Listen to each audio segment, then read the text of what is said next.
이강인의 영입은 스포츠적, 상업적으로 성과를 냈다. 성공적이다. 프랑스 RMC 스포츠는 서울에서 파리까지 이강인을 향한 광기라는 제목으로 이강인의 인기를 조명했습니다.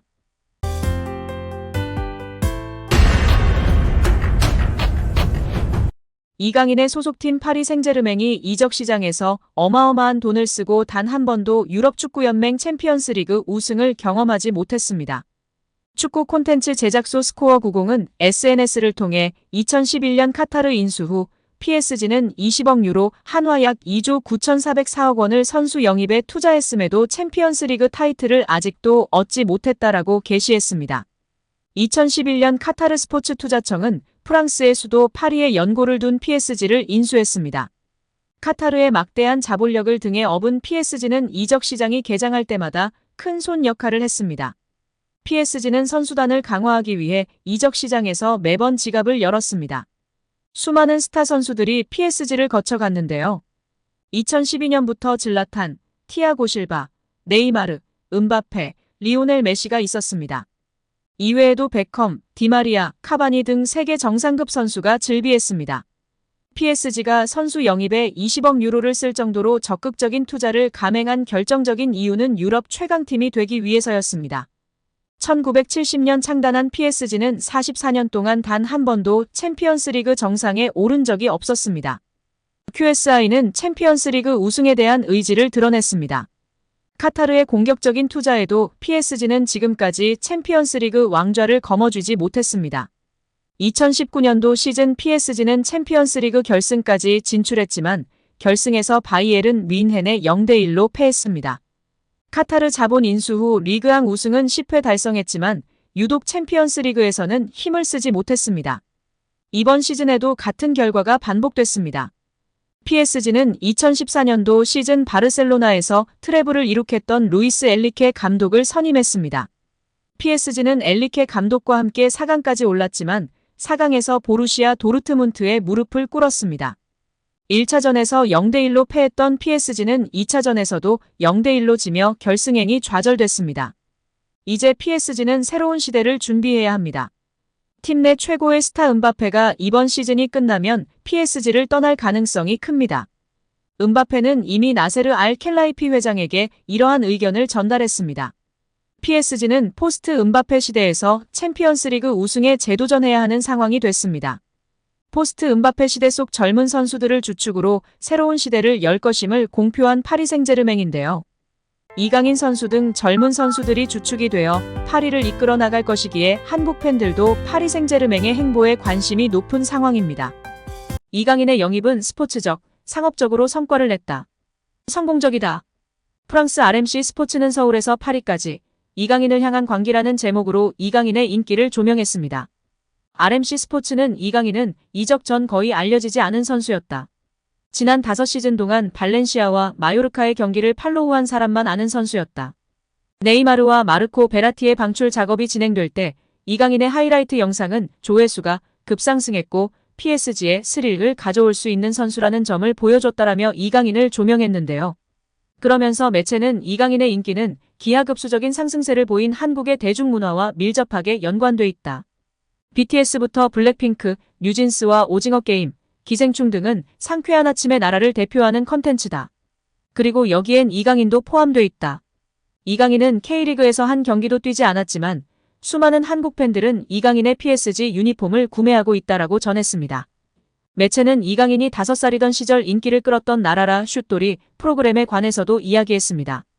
RMC 스포츠 홈페이지에 슛돌이 유튜브 편집 영상을 함께 올리며 한국의 서포터들은 2007년부터 이강인을 알고 있었다. 그가 처음 방송에 나왔을 땐 겨우 5살이었다.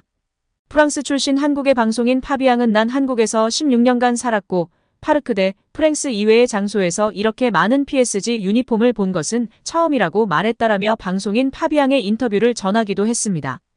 또한 PSG 마케팅 디렉터 마크 암스트롱은 이강인의 영입은 상업적으로 엄청난 영향을 줬다. 그를 영입하면서 시즌 전 일본 투어를 진행한 뒤 프랑스로 돌아가는 대신 한국 부산에 들러 친선 경기를 치를 수 있었다라며 우린 한국에서 정말 많은 상품을 판매했다. 이제 한국은 PSG의 세계 3대 시장 중 한 곳이라며 한국에서 매출이 엄청났다고 이야기했습니다. 암스트롱은 우린 소셜미디어 팔로워 수도 급증했다. 원래도 인기가 많았던 팀이지만 지금도 계속 팔로워가 늘고 있다. 우린 한국 내에서 세 번째로 팔로우가 많은 구단이라고 알렸습니다. 이미 큰 시장이지만 한국에서도 큰 성장 추세를 보인다라고 이야기했습니다. 이어 그는 우린 이강인 이적의 스포츠적, 상업적 결과에 매우 만족한다라고 덧붙이며 팬들의 주목을 받고 있습니다. 엔리케 감독이 신뢰하던 모든 선수가 최악의 평점을 받았습니다. 파리 생제르맹의 정보를 주로 다루는 PSG 인사이드 액터스는 루이스 엔리케 감독이 구단 수뇌부에 제출한 살생부를 공개했습니다. 다음 시즌 엔리케 감독에게 더 많은 권한을 제공할 예정인 파리 생제르맹이라 매각과 잔류로 나뉘어진 명단에 눈길이 쏠립니다. 이강인은 엔리케 감독이 꾸준히 신뢰했던 대로 잔류 대상으로 분류됐습니다. 올 시즌 파리 생제르맹 유니폼을 입은 이강인은 엔리케 감독의 시험대를 잘 통과했습니다. 전반기만 하더라도 확고한 주전으로 볼만한 입지를 자랑했습니다. 위치를 가리지 않는 멀티플레이어 능력으로 엔리케 감독에게 큰 신임을 받았습니다. 재능에 상당한 만족감을 표했는데요. 엔리케 감독은 지난해 연말 스페인 프리메라리가를 안 보는 이들에게 이강인은 아마 조금 생소한 선수일 것이라고 입을 연 뒤 이강인은 오른쪽 윙어, 왼쪽 윙어를 맡았다. 매우 중요하다. 이강인은 기술적인 능력을 갖고 있다. 그리고 팀을 위해 자신을 희생한다고 지금까지 유효한 긍정평가를 내놓았습니다. 이강인도 이를 증명하듯이 입단 첫 시즌임에도 모든 공식전에서 4골 4도움을 기록하며 그라운드 전역에서 영향을 발휘하고 있습니다. 이강인의 활약을 발판 삼아 파리 생제르맹은 젊고 유망한 선수 위주로 색채를 달리하는 프로젝트를 시작했습니다. 이강인과 지난해 여름 이적료 2,200만 유로 약 342억 원의 5년 계약을 체결한 파리 생제르맹은 적은 투자로 장기적인 미래를 확보했다는 평가를 듣고 있었습니다. 이제 파리 생제르맹은 새 판을 짜야 하는데요. 킬리안 음바페도 올 시즌을 끝으로 파리 생제르맹을 떠나기에 엔리케 감독의 계획에 힘을 실어줄 심산입니다.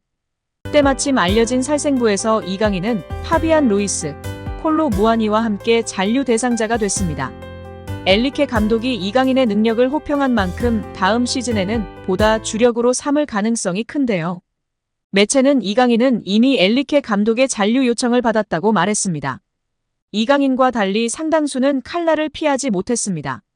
매체는 오른쪽 백업 윙백의 노르디 무키엘레, 최전방 공격수 곤살로 하무스, 수비형 미드필더 마누엘 우가르테, 중앙 수비수 밀란 슈크리니아르, 수비형 미드필더 혹은 중앙 수비수 다닐룩, 미드필더 카를로스 솔레르, 공격수 마르코 아센시오 등 7명입니다.